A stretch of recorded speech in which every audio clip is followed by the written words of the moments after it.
SC ST के लिए कोई बार नहीं है। एससी के लिए एक बार है कि उसके साथ रेसिडेंशियल जरूरी है। इस बीच में मेरा ऑनलाइन सिस्टम भी तैयार हो जाएगा, तो वो हम बताएंगे आपको। हम मान के चलते हैं कि हम लोग करीब 2 सप्ताह का टाइम उनको दे सकते हैं, और भी उसके बाद आवेदन जमा करने में भी उसको कुछ टाइम मिलेगा, तो 2 से 3 सप्ताह का हम लोग आवेदन जमा करने का भी समय देंगे।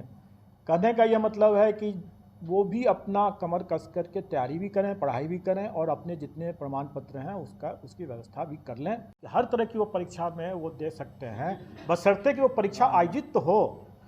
अगर मान लीजिए उसने अभी तक न सीटेट किया है, न बीटेट किया है, न एसटीईटी किया है, और न ही ग्रेजुएशन किया है, और फिर भी वो आकर के कह रहा है कि हमको संभावित है सारी परीक्षाएं एक साथ हो, तो अगर हो जाता है 100% वो उसका लक।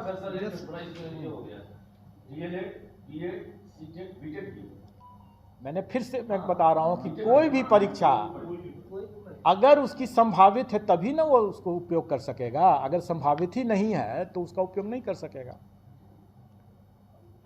अगर वो संभावित ही नहीं है तो गलत बयानी कैसे कर सकता है वो?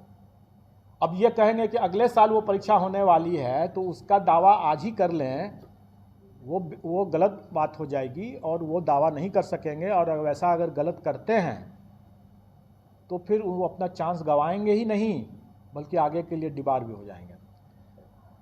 ये एक छूट है, उनको एक छूट दिया गया है कि वैसे कैंडिडेट जो कि वाकई में इसका लाभ लेने के लिए योग्य होंगे, मतलब कि उनकी परीक्षा, जैसे बहुत सी परीक्षा अभी जान रहा हूँ कि जैसे बीएड की परीक्षा है, अभी बीएड पटना यूनिवर्सिटी से भी कल हम लोगों ने चर्चा किया कि बीएड की परीक्षा अभी हो गई है शायद, और उसका परीक्षाफल अभी घोषित नहीं हुआ है। तो स्वाभाविक है कि ये परीक्षाफल बाद में घोषित अगर होता भी है, चाहे 15 दिन में हो, 1 महीना में हो, 2 महीना हो, जब भी हो, हम उनको मौका देंगे, क्योंकि परीक्षा हो गई है संपन्न। तो परीक्षाफल निकलने में अगर विलम्ब भी अगर होता है तो उसके लिए हम उसको डिबार नहीं करेंगे, उसके लिए हम वंचित नहीं करेंगे, हम उनको मौका देंगे। तो ये कट ऑफ डेट की बात हो गई। अब मेरा एक लोगों से ये अनुरोध है कि बहुत बार लोग गलत अटकलबाजी के आधार पर लोग जो समाचार डाल देते हैं उससे थोड़ा परहेज करें।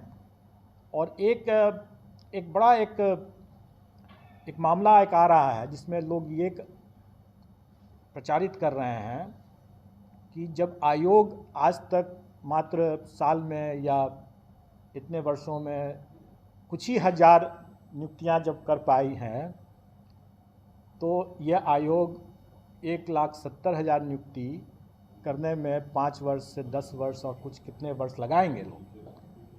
अब मैं ये कहूँ कि अगर हम कंबाइंड सिविल सर्विसेज में करीब 6 लाख अभ्यर्थी भाग लेते हैं, और फाइनली सिलेक्शन जो होता है वो 800, 900, कभी 300 इस तरह से होता है, तो क्या बाकी अभ्यर्थियों का हम मेरिट लिस्ट नहीं बनाते हैं? उनके कॉपीज़ का या ओएमआर शीट का हम इवैल्यूएशन नहीं करते हैं? हम तो करते ही हैं।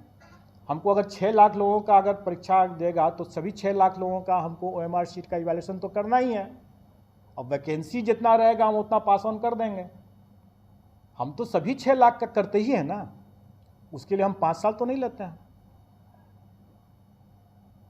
तो इस तरह का जो गलत बयानी जो लोग कर रहे हैं, लोगों को गुमराह कर रहे हैं,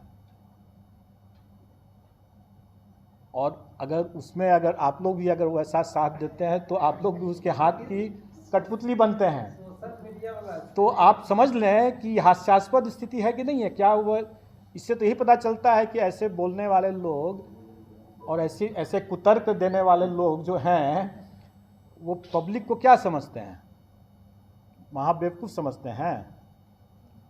तो खैर ये उनकी सोच है। मैं आपको ये बता दूं कि इसमें आप लोग समझ चुके हैं, आप लोग हंस रहे हैं तो आप लोग समझ चुके हैं कि हम अगर 6 लाख लोगों की परीक्षा लेंगे तो हम सभी का नाम मार्किंग करेंगे, सभी का नाम मेरिट बनाएंगे, उसमें से ऊपर से जितने लोगों का वैकेंसी होगा अपने को दे देंगे, जितने सिलेक्शन हुए।